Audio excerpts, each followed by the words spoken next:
மீண்டும் உங்கள் அனைவரையும் ஏற்றி விடப்பா ஐயப்பா நிகழ்ச்சியில் சந்திக்கிறதுல ரொம்பவே சந்தோஷம்.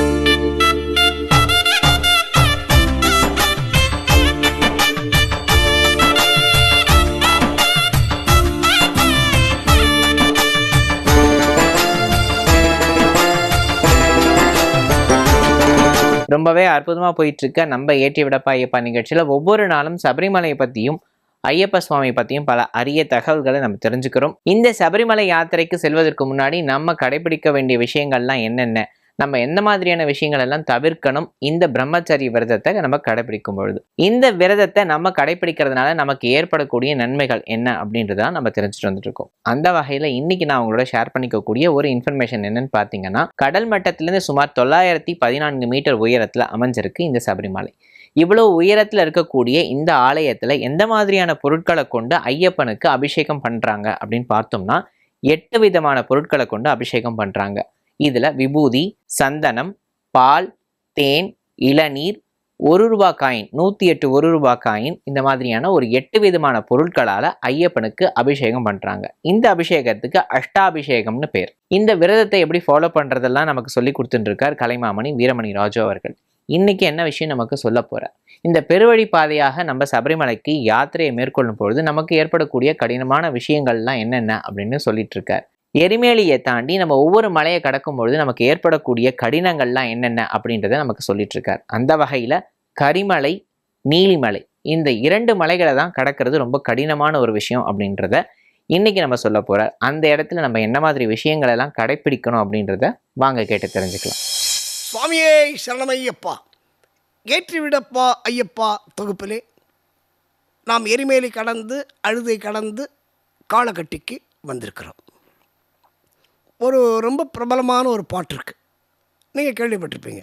சுவாமியே சரணம் சரணம் என்னையப்பா, சுவாமி அல்லாதொரு சரணம் என்னையப்பா, ஹரிஹர சுதனே அருள்கை என்னையப்பா, அடைக்கலம் நீன்றி வேறும் இல்லையப்பா, இருமுடி தாங்கிய தலை ஒரு கோடி, கோடியுமே உன்னை தேடி அப்படின்னு ஒரு பாட்டு கேட்டிருப்பீங்க. அந்த பாட்டில் அழுதை என்னும் நதி தன்னில் தலை முழுகி, அழுதை என்னும் நதி தன்னில் தலை முழுகி, அங்கிருந்து 2 கல் எடுத்து, அழுதை என்னும் நதி தன்னில் தலை முழுகி, அங்கிருந்து 2 கல் எடுத்து, அதை அந்த கல்லிடும் குன்றினில் விடுத்து,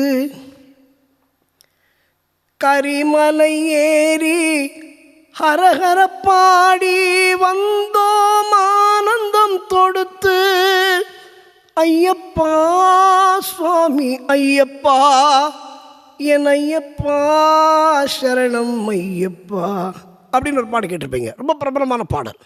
அழுதை என்னும் நதியில் தலைமூழ்கி அங்கிருந்து 2 கல் எடுத்து, இப்போ நம்ம அந்த இடம் தான் வரப்போகிறோம்.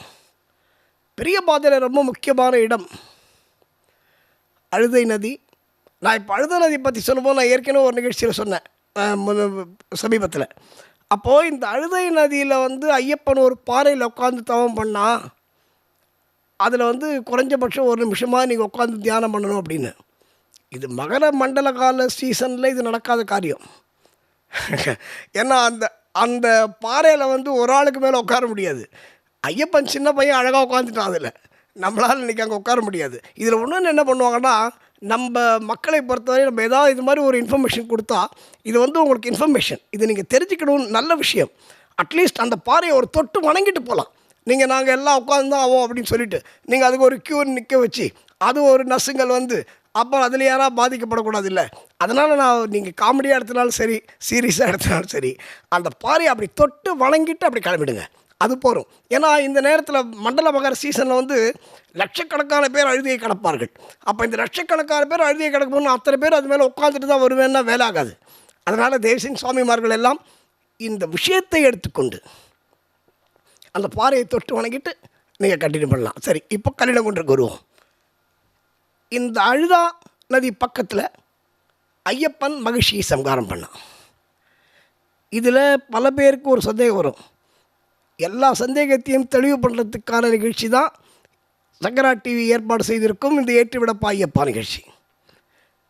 சார், மகிழ்ச்சி உடம்பில் அவன் உடம்புலேருந்து ஒரு ரத்த சொட்டு வந்ததுன்னா அந்த ரத்த சொட்டுலேருந்து ஒரு மகிழ்ச்சி உருவாவான்னு நீங்கள் சொன்னீங்க.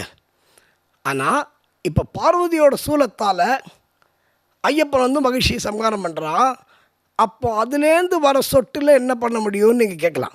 நான் ஏற்கனவே சொன்னேன், அது தரையில் விழுந்தாதான் இல்லையா, அது தரையில் விழுந்தால் அதுலேருந்து ஒரு மகிழ்ச்சி உருவாவான். அதனால தான் ஐயப்பன் என்ன பண்ணால், எப்படி நரசிம்ம அவதாரம் எடுக்கும் பொழுது நரசிம்மர் வந்து இரணியனை மடியில் போட்டு பிறந்தாரோ அந்த மாதிரி ஐயப்பன் என்ன பண்ணால், இந்த முட்டி, சின்ன பையன் இல்லை, இந்த முட்டியை அப்படி தூக்கி அவன் முட்டி மேலே அந்த தலையை வச்சு உடம்பு கீழே வச்சு சூலத்தால் அப்படி குத்தினான். மகிஷாசுரனை எப்படி துர்க்கை சம்ஹாரம் பண்ணாலோ, எப்படி நரசிம்மர் வந்து இரணியனை சம்ஹாரம் பண்ணாரோ அதை மாதிரி மடியில் வச்சு.